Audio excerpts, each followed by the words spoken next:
Rajahmundry rural నియోజకవర్గం నుంచి వచ్చిన వైఎస్ఆర్ సిపికి సంబంధించిన ముఖ్యమైన నాయకులు, పార్టీ విభాగాల్లోని వివిధ హోదాల్లో పనిచేస్తూ ఉన్న అందరికీ కూడా, నాయకులకు, కార్యకర్తలకు, స్నేహితులకు అందరికీ కూడా హృదయపూర్వకంగా వెల్కమ్ చెప్తా ఉన్నాను. మీ అందరికీ కూడా కనిపిస్తూ ఉన్న విషయమే, ఎన్నికలు జరిగి చూస్తూ ఉండగానే 3వ సంవత్సరంలోకి కూడా ఎంటర్ అయిపోయినాం. కళ్ళు మూసుకొని కళ్ళు తెరిచేసరికి ఇంకొక సంవత్సరం దాటితే ఆ తర్వాత ఎలాగో నా పాదయాత్ర కూడా స్టార్ట్ అయిపోతుంది.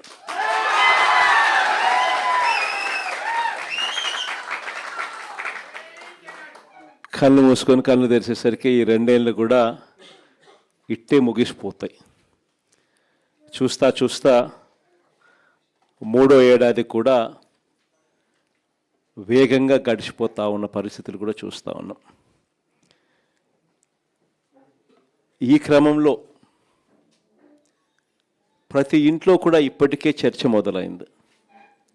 మామూలుగా 2 సంవత్సరాలు పూర్తయిపోయి 3వ సంవత్సరం నడుస్తూ ఉన్నప్పుడు ఏ పార్టీకైనా కూడా, ఏ ప్రభుత్వానికైనా కూడా యాంటీ ఇన్కంబెన్సీ అన్నది మామూలుగా ఈ స్థాయిలో ఏదన్నా ఉంటే ఉంటుంది. బాగా చేస్తే అసలు మామూలుగా అయితే మనలాంటి పాలన చేస్తే అసలు ఉండకూడదు. కానీ చంద్రబాబు నాయుడు గారు లాంటి పాలన చూసినప్పుడు మాత్రం మామూలుగా అయితే ఈ స్థాయిలో ఎక్కడన్నా ఉండేదాన్ని ఈ స్థాయిలో ఇప్పటికే కనిపిస్తూ ఉంది. ప్రభుత్వం మీద వ్యతిరేకత ప్రతి ఇంట్లో కూడా ఈరోజు చర్చ జరుగుతూ ఉంది. 5 సంవత్సరాల మన పాలనను ఈరోజు కంపేర్ చేస్తూ ఉన్నారు. చంద్రబాబు నాయుడు గారి ఈ 3 సంవత్సరాల ఈ పరిపాలనకు సంబంధించిన పరిపాలనతో మన పాలనకు, చంద్రబాబు నాయుడు గారి పాలనకు మధ్య తేడా చూస్తూ ఉన్నారు. గవర్నెన్స్ చూస్తే అక్కడ జగన్ ఉన్నాడు, వైఎస్ఆర్ కాంగ్రెస్ పార్టీ ఉంది.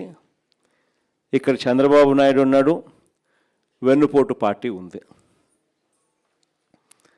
తేడా అల్లా కేవలం ఒక మనిషే.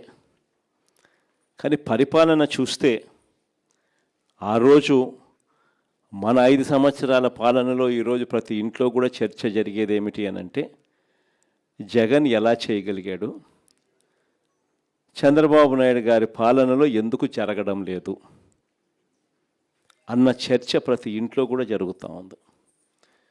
మన పాలనలో ఈ రోజుకి కూడా ఒక కార్యకర్తగా సగర్వంగా ప్రతి ఇంటికి మనం పోగలుగుతాం, చిరునవ్వుతో పోగలుగుతాం.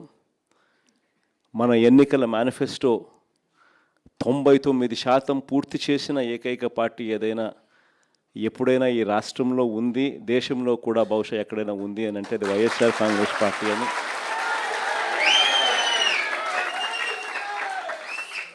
సగర్వంగా చిరునవ్వుతో ప్రతి ఇంటికి వెళ్ళి మా పాలనలో ఇలా జరిగింది అని చెప్పి కూడా గొప్పగా మనం చెప్పుకోగలుగుతాం. ఈరోజు మన పాలనకు, చంద్రబాబు నాయుడు గారి పాలనకు తేడా ప్రతి ఇంట్లో కూడా కంటికి కనిపిస్తూ ఉంది. ఎవరైనా చంద్రబాబు నాయుడు గారిని అడిగితే రెడ్ బుక్ రాజ్యం, ప్రశ్నించే గొంతు మీద కేసులు, అక్రమ కేసులు, మామూలు కేసులు కూడా కాదు, అక్రమ కేసులు, అరెస్టులు రొటీన్గా సాగుతూ ఉన్నాయి. ఏ లెవెల్లో రొటీన్గా సాగుతూ ఉన్నాయి అని అంటే లా అండ్ ఆర్డర్ అనేది గాడి తప్పింది. ఎందుకనంటే ఎప్పుడైతే పోలీసులను నువ్వు ఈ మాదిరిగా ఉపయోగించుకోవడం మొదలు పెడతావు, అప్పుడు ఆటోమేటిక్లీ గాడ్ అనేది తప్పిపోతుంది. ఈరోజు ఏ స్థాయిలో గాడి తప్పిందో మీరంతా కూడా చూస్తూ ఉన్నారు. మీ రాజమండ్రిలోనే జరిగిన ఘటన చిన్న ఉదాహరణ చెప్తా. ప్రియాంక అని చెప్పి డాక్టర్ ప్రియాంక అని చెప్పి ఓ పోస్ట్ గ్రాడ్యుయేట్ స్టూడెంట్ కళ్ళ ముందర కనిపిస్తూ ఉంది. సోషల్ మీడియాలో వీడియోస్ చూస్తే, వైరల్ అవుతూ ఉన్నాయి వీడియోస్ చూస్తే నిజంగా బాధ అనిపిస్తుంది. తాగిన మైకంలో, మత్తులో, అది మరి గాంజాయా లేకపోతే మద్యమా ఏమో కానీ